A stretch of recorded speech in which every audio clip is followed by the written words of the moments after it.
الحمد لله وحده والصلاة والسلام على من لا نبي بعده اللهم صل على سيدنا ومولانا محمد وعلى آل سيدنا ومولانا محمد وبارك وسلم صلاة وسلاما كثيرا كثيرا. أما بعد فأعوذ بالله من الشيطان الرجيم. بسم الله الرحمن الرحيم. وقال الذين كفروا لا تسمعوا لهذا القرآن والغوا فيه لعلكم تغلبون. صدق اللہ العظیم و صدق رسولہ النبی الکریم. بزرگان محترم اور برادران عزیز، اللہ تعالیٰ نے اس امت کو جو ہدایت کے سامان عطا فرمائے ہیں وہ کئی چیزیں ہیں.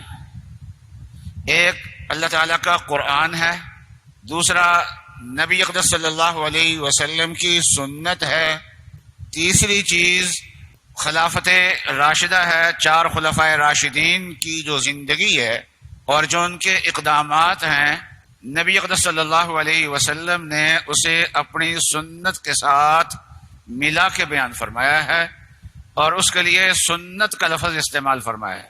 فرمایا علیکم بسنتی وسنت الخلفاء الراشدین المہدیین، کہ میری سنت کو لازم پکڑو اور خلفائے راشدین کی سنت کو لازم پکڑو. اور چوتھی چیز نبی اقدس صلی اللہ علیہ وسلم کا وہ پاک گھرانہ ہے جس گھرانے نے شروع سے لے کے آخر تک نبی اقدس صلی اللہ علیہ وسلم کے دین کی اشاعت کو اپنی زندگی کا مقصد بنایا ہے اور جن کی پاکی حق تعالی شانہ نے قرآن پاک میں بیان فرمائی. وہ پاکی اصل میں تو امہات المومنین اس امت کی جو مائیں ہیں، ازواج مطہرات، ان کے لیے ہے، لیکن ساتھ اللہ تعالیٰ نے قرآن پاک کے الفاظ میں مزید اور داخل ہونے کی گنجائش رکھی ہے. اور نبی اقدس صلی اللہ علیہ وسلم نے اپنے داماد، اپنی بیٹی، اپنے نواسے، ان کو اس میں شامل فرمایا ہے. اور فرمایا انما یرید اللہ لیذھب عنکم الرجس اہل البیت ویطہرکم تطہیرا. حق تعالی شانہ نے ان کی زندگی کو پاک بھی بنایا ہے اور ان کی جو تعلیمات ہیں، جیسے نبی اقدس صلی اللہ علیہ وسلم کی سنت امت کے لیے نمونہ ہے، جیسے خلفائے راشدین کے طریقے امت کے لیے نمونہ ہے، جیسے قرآن پاک امت کے لیے راہ ہدایت ہے، اسی طریقے سے اہل بیت کی جو زندگی ہے یہ امت کے لیے راہ ہدایت ہے. 4 چیزیں یہ ہو گئی. 5ویں چیز عمومی طور پہ صحابہ اکرام کی جو زندگی ہیں یہ امت کے لیے نمونہ ہے اور قرآن پاک نے صحابہ کی زندگی کو آئندہ آنے والے لوگوں کے لیے نمونہ قرار دیا ہے. نمونہ عام طور پہ عمل ہوتا ہے، کیونکہ عمل ہی ہمیں نظر آتا ہے جس کو ہم دیکھ کے اپنا نمونہ بنا سکتے ہیں. لیکن صحابہ کرام کی خصوصیت یہ ہے کہ اللہ تعالیٰ نے ان کا ایمان جو دل میں ہوتا ہے، جو کسی کو نظر نہیں آتا، اس کو بھی نمونہ بنایا ہے. بے شک ایمان نظر نہیں آتا، لیکن ایمان کے جو اثرات ہوتے ہیں وہ ہے جان قربان کرنا، فدا ہو جانا، اور نبی اقدس صلی اللہ علیہ وسلم کی محبت کے آثار میں سے یہ ہے کہ آپ کی سنت کا اتباع کرنا، آپ کی سنت سے محبت کرنا، آپ کی سنت کے خلاف جو چیز ہو اس سے نفرت کرنا.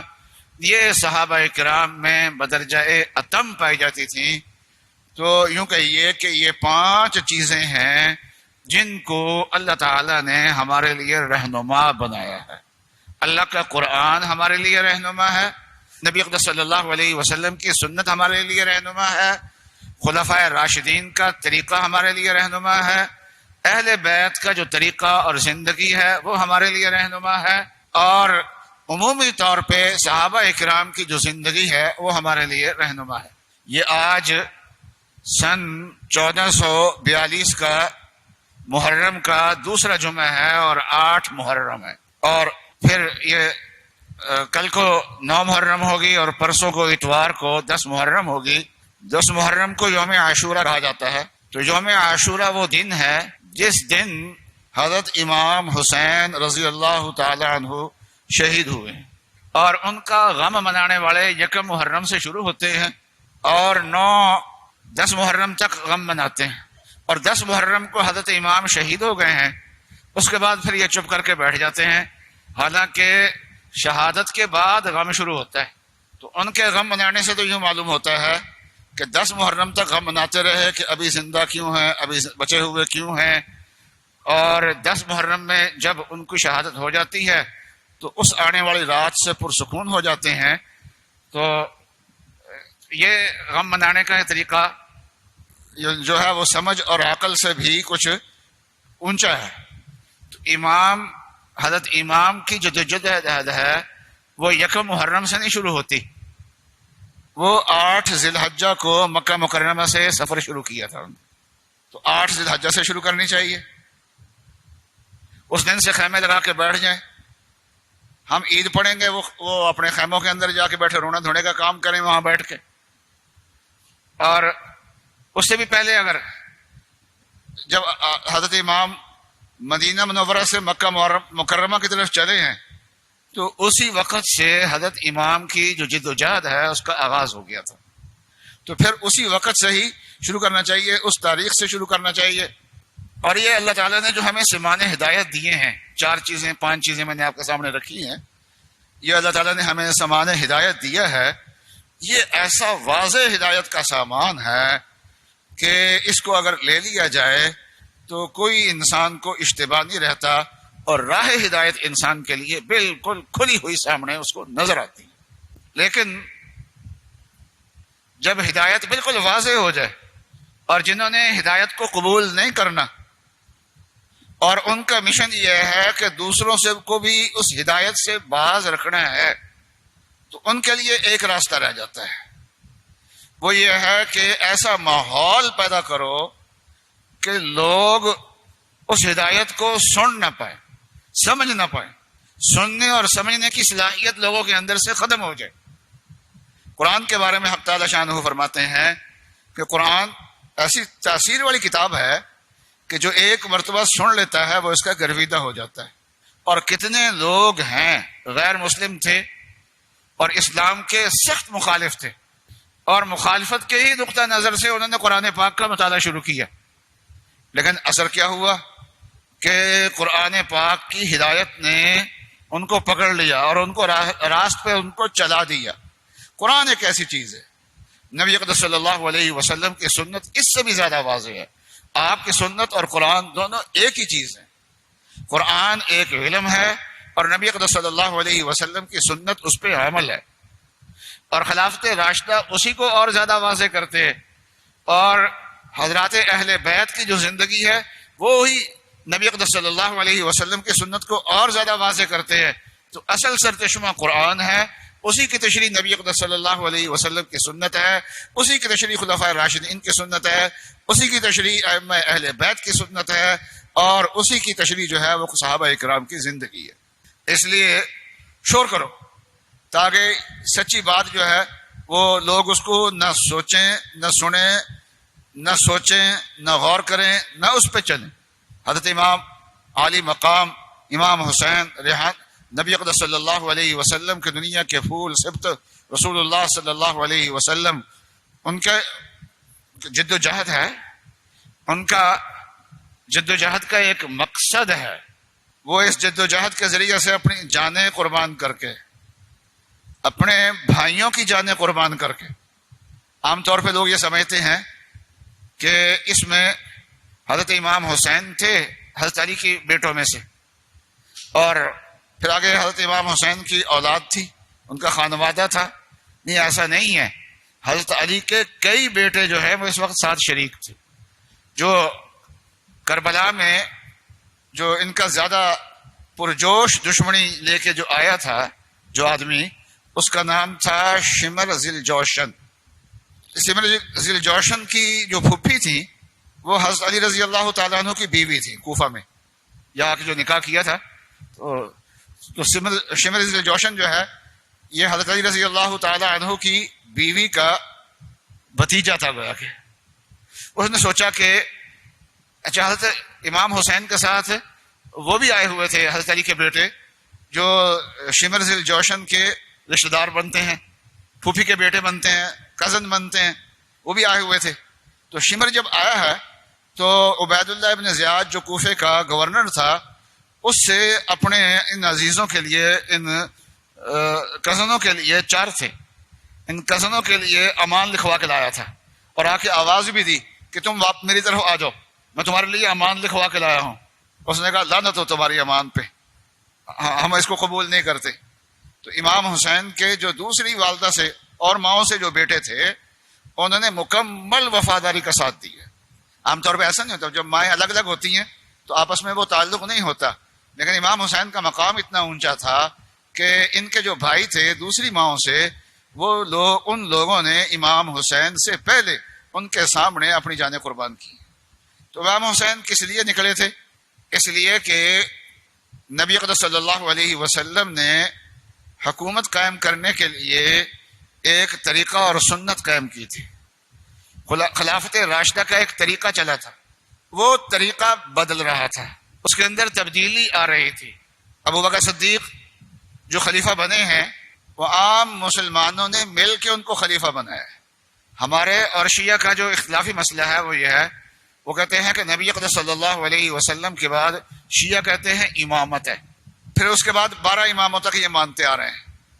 حضرت علی پہلے امام ہے اور 11 امام اس کے بعد یہ مزید مانتے ہیں، امام حسن کو، امام حسین کو، پھر آگے امام حسین کی جو اولاد ہیں وہ ساری امامت جو ہے وہ امام حسین کی اولاد میں لے گئے ہیں، اور سب کے بارے میں یہ کہتے ہیں کہ یہ منصوص من اللہ ہے امامت، اور اہل سنت والجماعت کہتے ہیں خلافت راشدہ ہے۔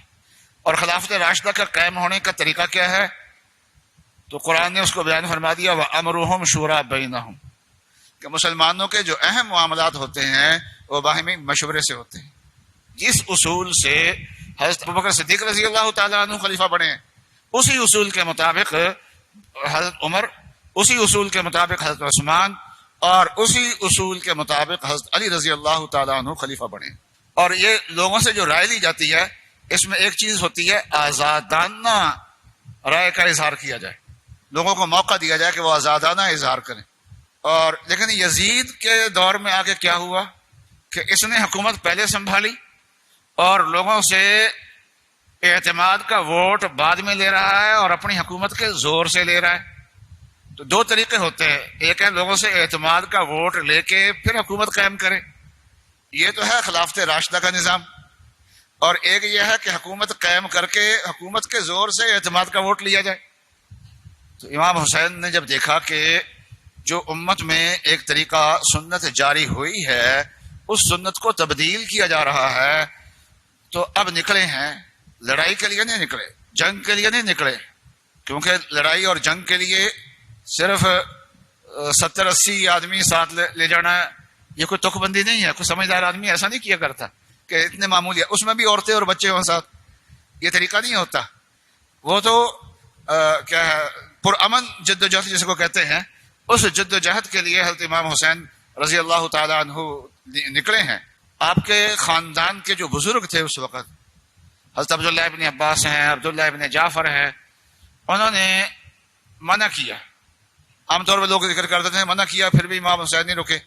دیکھو امام حسین کی جد و جہد کو وہ غلط نہیں کہا انہوں نے، اصل بات یہ تھی کہ امام حسین کی نظر تھی دین پہ، دین کے اصولوں پہ، کہ یہ بچ جائے، اور ان حضرات کی نظر یہ اس بات پہ تھی کہ اس دنیا میں امام حسین سے بڑا اس وقت دنیا میں کوئی نہیں ہے، تو امام حسین جیسی شخصیت جو ہے وہ ہمارے لیے بچ جائے۔ تو ہر ایک کا اپنا اپنا نقطۂ نظر تھا اس وقت، اپنے نقطۂ نظر سے وہ بات کہہ رہے تھے۔ تو امام حسین نکلے ہیں جس میں کامیابی کے امکانات پہلے سے ہی کوئی زیادہ نہیں تھے، لیکن پھر بھی جد و جہد کی ہے۔ تو امام حسین کو ہم پیدا ہونے کے بعد ان کو سیدھا کربلا میں لے کے کھڑا کر دیتے ہیں، حالانکہ ان کی زندگی کا 55 برس پہلے بھی ہیں، ان کو بھی دیکھیں۔ 30 سالہ خلافت راشدہ کا دور بھی گزرا ہے، امام حسین نے ان کے ساتھ بھی گزارا کیا ہے، کبھی ایک دن بولے۔